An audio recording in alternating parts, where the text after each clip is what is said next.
Olá, pessoal! Bora aprender matemática? E eu trouxe o GeoGebra mais uma vez para a gente entender a interpretação geométrica da tangente e da cotangente no ciclo. Vocês sabem que a tangente no triângulo retângulo, por exemplo, no O, P', é definida como o cateto oposto, que nesse caso seria o P', dividido pelo cateto adjacente, O'. Só que se você observar, esse triângulo que eu considerei aqui, ele é semelhante ao triângulo OAB. E por que eu faria isso, professor? Porque o triângulo OAB tem cateto adjacente em relação a esse ângulo aqui, que está marcando 44,54, tem o cateto adjacente igual a 1, porque essa circunferência aqui tem raio 1. Então, ficaria mais fácil de você calcular e interpretar quem é a tangente desse ângulo. Quem vai ser, então, a tangente desse ângulo, considerando o triângulo OAB? Vai ser justamente esse segmento em vermelho que está aqui em destaque, de A até B. Então, de maneira geral, uma vez que você coloque um ponto aqui na circunferência, você vai traçar uma reta paralela ao eixo Y, passando pelo ponto A de coordenadas 1, 0. Esse será o eixo das tangentes. E para descobrir a tangente de um arco ou de um ângulo, é só você considerar a reta que passa pelo centro, por esse ponto, e olhar a interseção dela com essa reta tangente. Nesse caso aqui, a interseção foi no ponto B, então a tangente desse ângulo em módulo será a medida desse segmento AB. Vamos observar aqui, quando o ângulo está próximo de zero, a tangente também se aproxima de zero. E por que isso acontece? Porque a tangente é o seno sobre cosseno, e o seno de zero é zero. Então, à medida que o seno se aproxima aqui de zero, a tangente também se aproxima. No entanto, à medida que vai crescendo, isso aqui ainda no primeiro quadrante, observe como a tangente vai crescendo e ficando cada vez maior.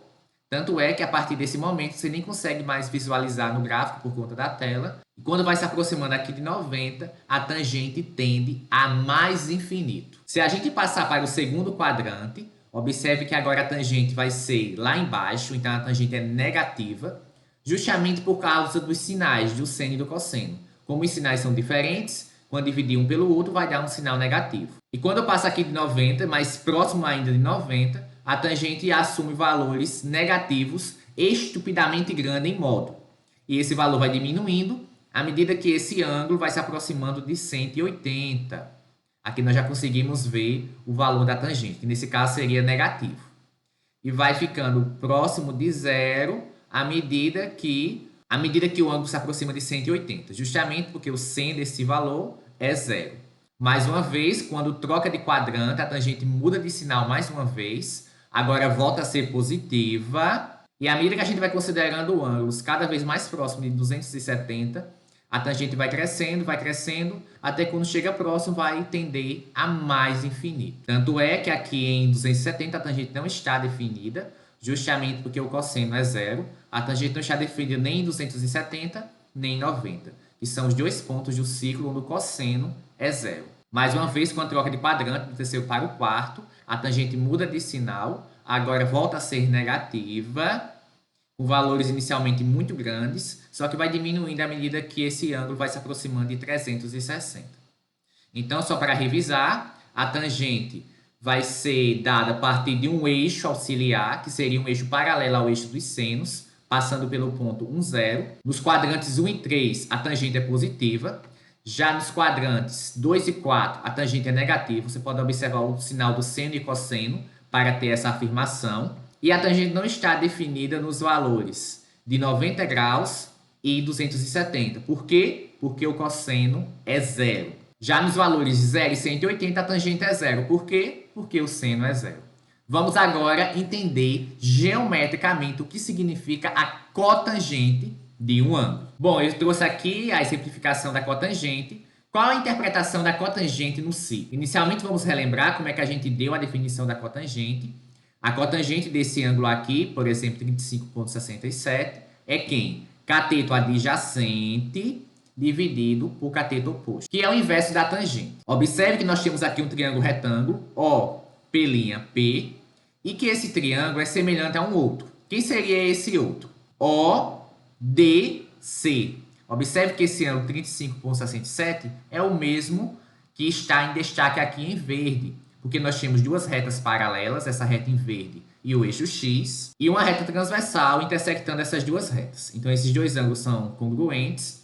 Temos mais um ângulo de 90 em C e em P, e por isso esses dois triângulos são semelhantes. Então, se você quiser olhar a cotangente, você pode olhar tanto no triângulo OP'P, quanto no triângulo ODC.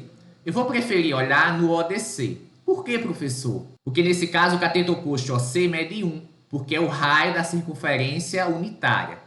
Então, se você olhar a cotangente em relação a esse ângulo ODC, vai ser quem? Cateto adjacente, que é o segmento CD, dividido por OC, que é 1. Então, será exatamente a medida desse segmento CD. Então, essa é a interpretação geométrica da cotangente. E como é que você faz isso? Você considera um ângulo P no ciclo e considera uma reta auxiliar passando pelo ponto 0,1, que é essa reta aí nesse verde mais claro, e então considera a reta que passa por O e por P e vê onde é que intersecta essa reta em verde. Nesse caso, intersecta em D. Então, a cotangente será mais ou menos a medida desse segmento. Será positiva se aparecer no lado direito e será negativa se aparecer do lado esquerdo. Vamos agora entender o sinal da cotangente e o que acontece com ela à medida que esse ponto se desloca no ciclo. Lembrando que a cotangente não vai estar definida para valores onde o seno for igual a zero, que nesse caso são quais pontos?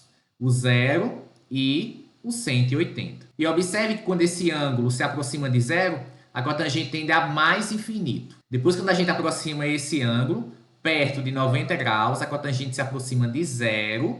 Por que se aproxima de zero? Porque o cosseno desse valor é zero. Já quando a gente passa aqui para o segundo quadrante, a cotangente muda de sinal também. Observe que aqui vai ser negativa e vai se aproximando de menos infinito à medida que esse ângulo se aproxima de 180. Mais uma vez, quando a gente muda de quadrante agora para o terceiro, a cotangente volta a ser positiva, justamente por conta dos sinais do seno e do cosseno. E vai diminuindo à medida que a gente aproxima o ângulo de 270, até chegar em zero e mais uma vez mudar de sinal quando a gente vai para o quarto quadrante. Observe que a cotangente é negativa nos quadrantes 2 e 4, justamente porque nesses quadrantes o seno e o cosseno têm sinais opostos, e ela é positiva nos quadrantes 1 e 3, pelo mesmo motivo. No primeiro quadrante, seno e cosseno são positivos, e no terceiro, ambos são negativos. Eu espero que tenha gostado da aula. Se por acaso restou dúvida, deixa nos comentários, porque em breve faremos essa mesma interpretação para a secante e a cossecante. Bons estudos, nos vemos na próxima aula.